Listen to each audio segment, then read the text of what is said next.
pertama di Papua, penyelenggaraan Pekan Olahraga Nasional masih berjalan dan keamanan sana kondusif. Operasi kepolisian dengan sandi Deraku Karten 2021, di mana Polri bersama TNI dengan mitra kepolisian lainnya melakukan pengamanan perhelatan olahraga nasional tersebut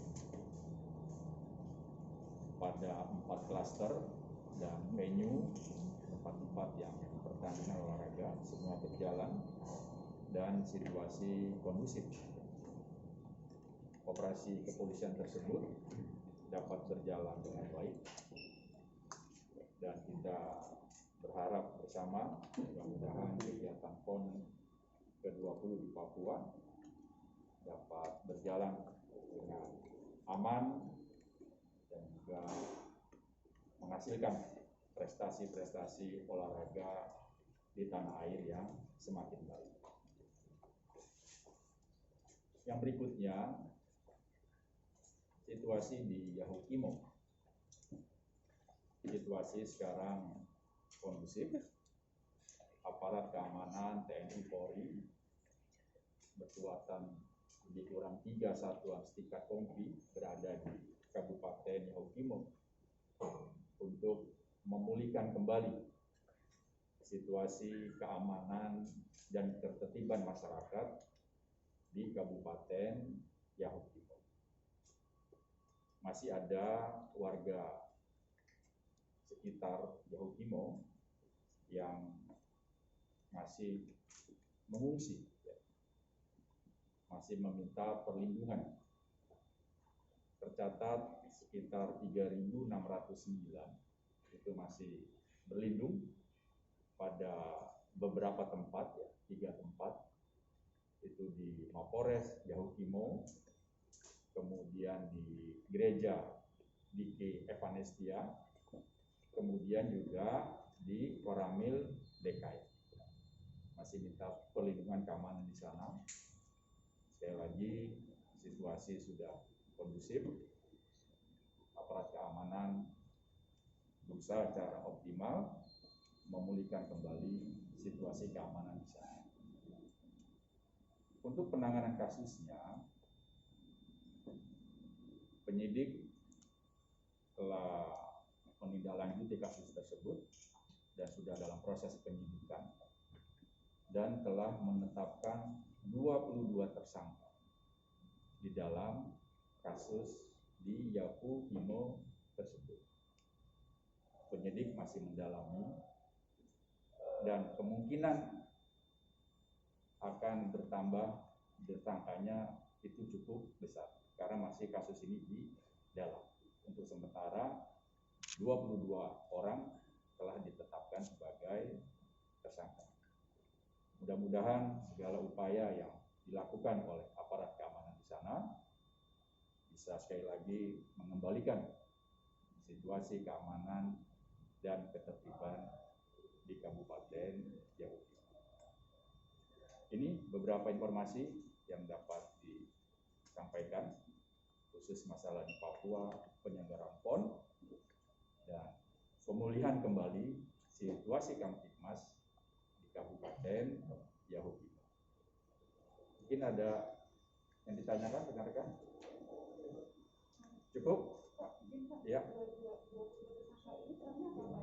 Ya, jelas dia ikut serta di dalam aksi penyerangan di desa, di gereja DK Evanestia tersebut pada tanggal 3 Oktober kemarin. Ya, mereka terlibat di dalam aksi kekerasan tersebut. Ya.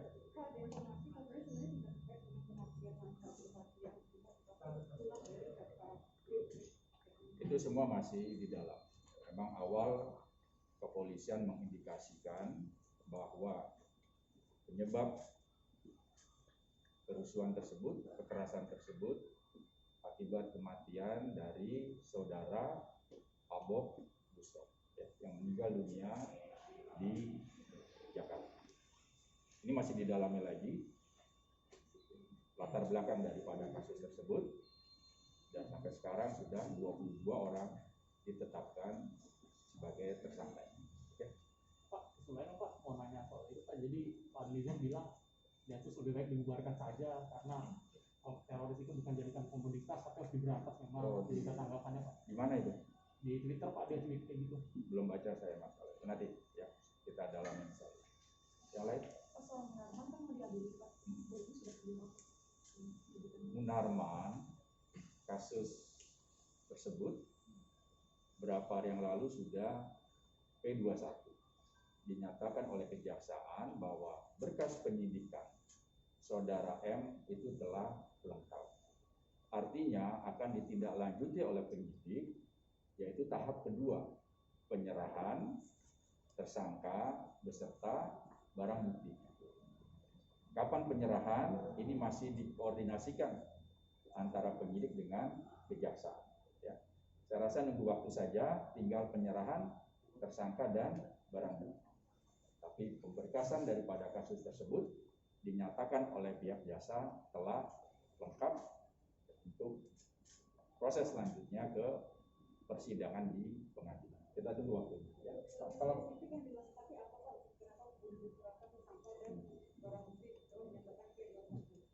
koordinasi dengan kejaksaan, kapan penyerahan tersangka dengan barang bukti sekarang sedang dikoordinasikan antara penyidik dengan pihak kejaksaan, ya kan harus koordinasikan kapan waktunya. Kalau dari pihak penyidik sendiri sudah siap, ya, tinggal koordinasi dengan kejaksaan kapan pihak kejaksaan akan dapat menerima penyerahan tahap kedua ini. Soal yang parutan Mabes Polri itu Pak yang jaga kasusnya Napoleon Bonaparte itu sidang disiplinnya kapan dan kemudian kalau sudah ditutup itu nanti sanksinya seperti apa ya? Sekarang masih proses ya, pelengkapan penyidikan daripada kasus disiplin ya. Itu disiplin terhadap kepala rutan, kepala rumah tahanan Bareskrim Polri. Dianggap melanggar disiplin karena kurang mengawasi daripada anggota yang berjaga di rutan. Kurang mengawasi anggotanya. Itu dianggap melanggar disiplin. Lalu dua anggota yang melakukan tugas pada saat itu dianggap lalai melaksanakan tugas. Ada SOP yang tidak dilaksanakan oleh dua anggota yang berjaga pada rutan pada malam kejadian. Ini pun dianggap pelanggaran disiplin. Sekarang divisi Propam masih terus menyelesaikan ini.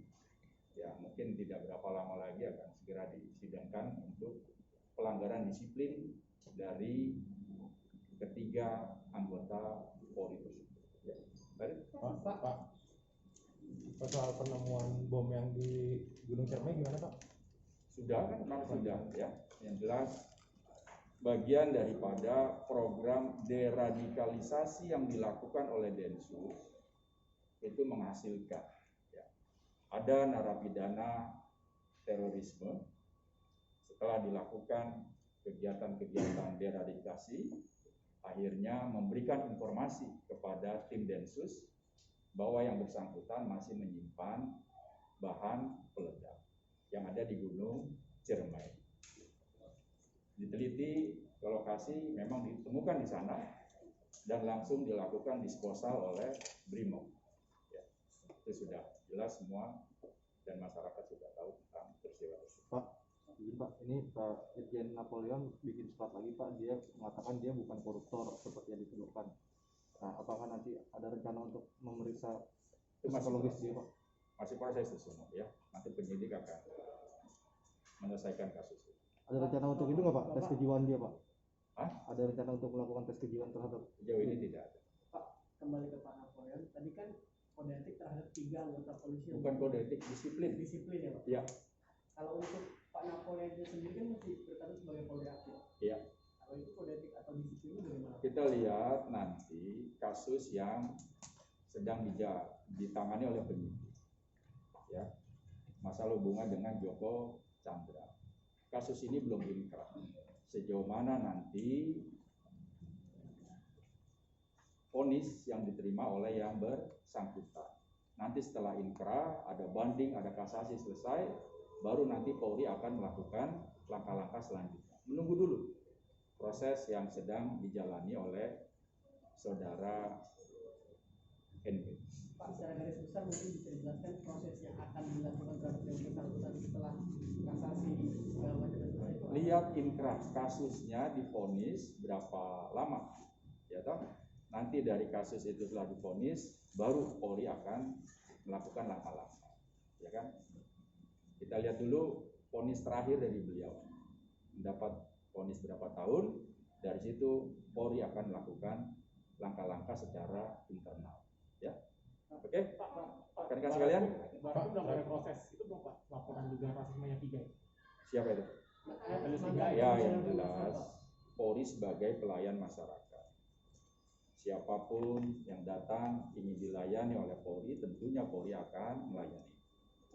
Termasuk laporan terhadap saudara Natalius Digai. Itu diterima, dipelajari oleh penyidik, tentunya akan diambil langkah-langkah oleh penyidik nanti, mengumpulkan bukti-bukti yang relevan untuk menilai apakah ada tindak pidana atau tidak ada tindak pidana. Kalau ada tindak pidana, tentunya akan dilanjutkan prosesnya. Kalau memang tidak ada tindak pidana, tidak akan dilanjutkan oleh penyidik. Udah ada jadwal untuk pemeriksaan pelapor? Belum. Nanti kita tunggu penyidiknya ya. Pak, terakhir. Ini Pak tentang Polri sama pertemuan dengan pegawai yang tidak lulus TWK itu Pak, kelanjutannya gimana Pak?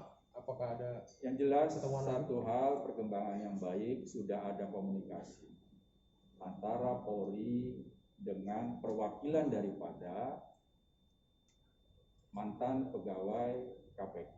Sudah ada komunikasi, sudah ada pertemuan. Dari hasil pertemuan tersebut tentunya Polri akan menindaklanjuti masalah pola rekrutmennya ini.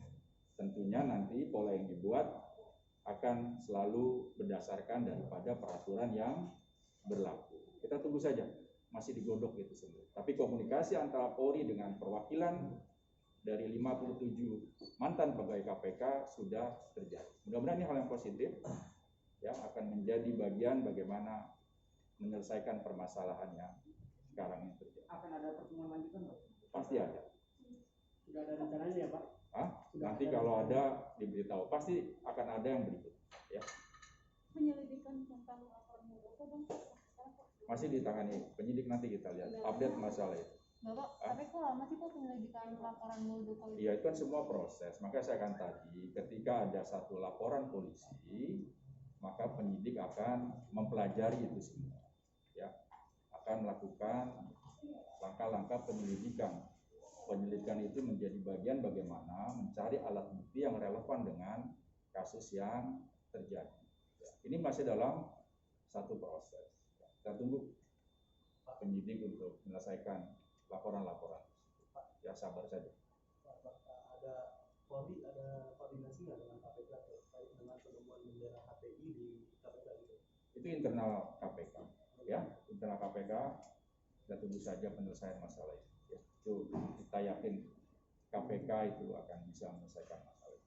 Oke, rekan-rekan sekalian, terima kasih atas segala perhatiannya. Wassalamualaikum warahmatullahi wabarakatuh. Salam sehat. Besok kita ketemu lagi. Ya, Leli, tahan dulu. Ya.